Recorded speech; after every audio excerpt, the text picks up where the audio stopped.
We're just ahead of the Jammu and Kashmir leg of the Bharat Jodo Yatra.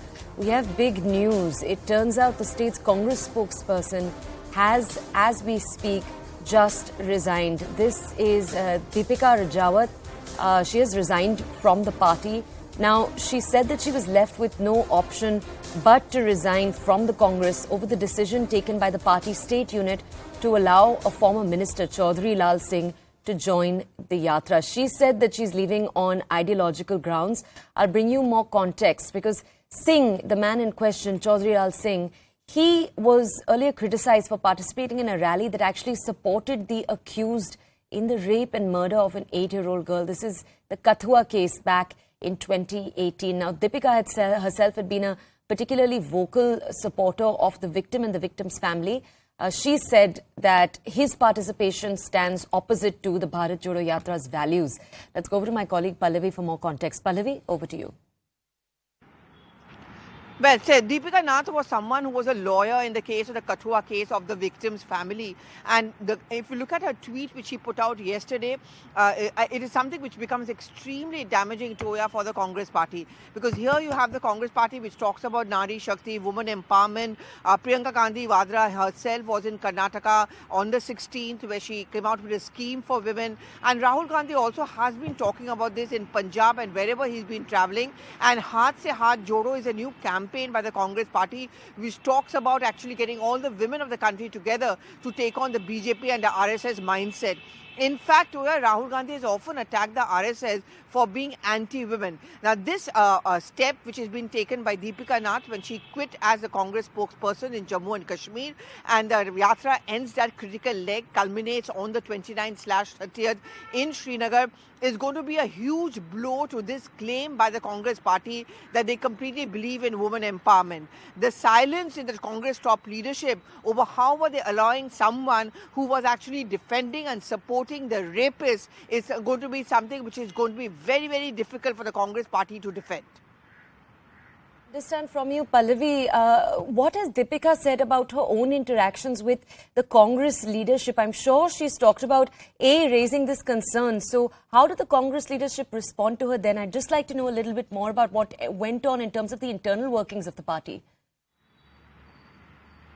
Well, in fact, if there has been one person who has been the face of this entire movement against the Kathua rape case back in 2018, it's been Deepika Nath. She's been a lawyer, but she's also been someone who's been very, very aggressive about this issue.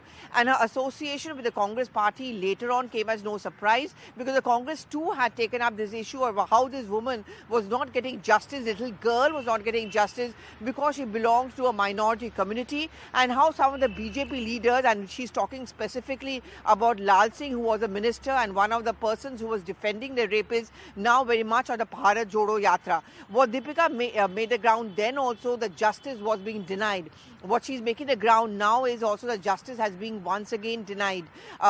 She also, as I said, she associated herself with the Congress party. She joined, she was a spokesperson of the Congress party because she said then that this was one party who wanted to give justice as far as young girls in the Kathua rape case is concerned. And therefore, today she finds it very difficult to remain a part of this party because the same person who was in the BJP then is now going to become a part of the Bharat Jodo Yatra. See, the Bharat Jodo Yatra gives out specific invites for people to join along and walk along with Rahul Gandhi. This is something which she feels is very damaging, and it is also anti-justice, which is what she has been fighting for. Okay, Pallavi, would you also be able to tell us more about Chaudhry Lal Singh? I know he's a 2-time MP and a 3-time MLA. He's also someone who has switched between the Congress and the BJP time and time again. Can you tell us a little bit more? Did he defend his participation in the rally in the months and in the years since? I remember when this entire rape case and investigation was going on, there was a huge hue and cry in Kathua, which is, of course, in the Jammu area where the family members and people in that village, they are nomads, basically. They are shepherds. There was this whole pitch which was being created. The justice was being denied to this young girl because she belongs to a minority community.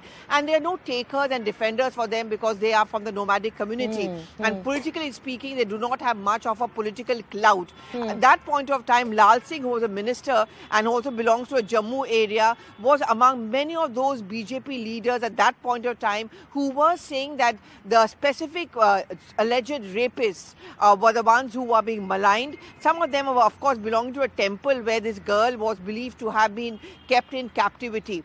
Now, that's the point which Deepika Nath is raising, that at that point of time when Lal Singh joined the Congress party, you had no qualms about it.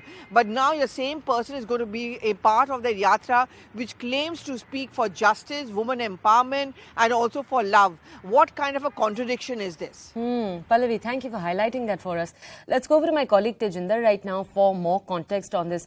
Tejinder, can you tell us more about Chaudhry Lal Singh?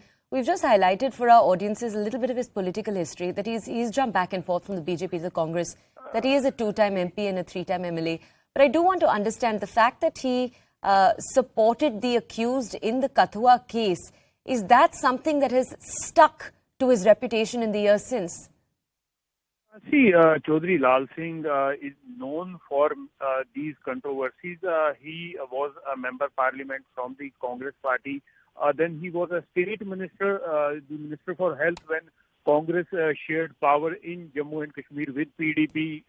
Later on, when the sources within the Congress party tell us that he had some differences with the senior Congress leader at that point in time, Ghulam Nabi Azad. So he left Congress and then he joined BJP. He contested the assembly election on BJP ticket, became an MLA. And later he was made a minister in when BJP shared the power with PDP in Jammu and Kashmir. His wife has also been an MLA twice. So Chaudhry Lal Singh is known for making these type for several controversies. When he was in Congress, he had spoken against the then Prime Ministerial candidate Narendra Modi. He had spoken against him. He landed in controversy at that point in time. But Chaudhry Lal Singh also was known for supporting, demanding rather a CBI probe into the Rasana rape and murder case, wherein an 8-year-old girl was allegedly raped and murdered in Rasana area of Kathua. Chaudhry Lal Singh, along with one of his cabinet colleagues, had gone to express his solidarity with the family members of the accused of the rape and murder case. So after that, there was a lot of hue and cry, and Lal Singh, along with his other cabinet colleague, had to put up his paper. They had to resign. Now, the controversy has once again surrounded Lal Singh joining the Bharat Jodo Yatra, because for quite some time rumors are being spread that Lal Singh might shift back to Congress party. The backdoor parlays are already on. This is as per the people who are close to Lal Singh. They have told us that backdoor channels have already been opened at Lal Singh. Now that Ghulam Nabi Azad is no longer with Congress, so Chaudhry Lal Singh might once again shift to Congress. So these speculations are going on, and Deepika Pushkar Nath, who was the advocate who for the Rasana victim, she had fought the case on behalf of the family members of the victim. So now, when she joined Congress party, she was elevated to state spokesperson of the party. But now, as a mark of protest, because the Congress state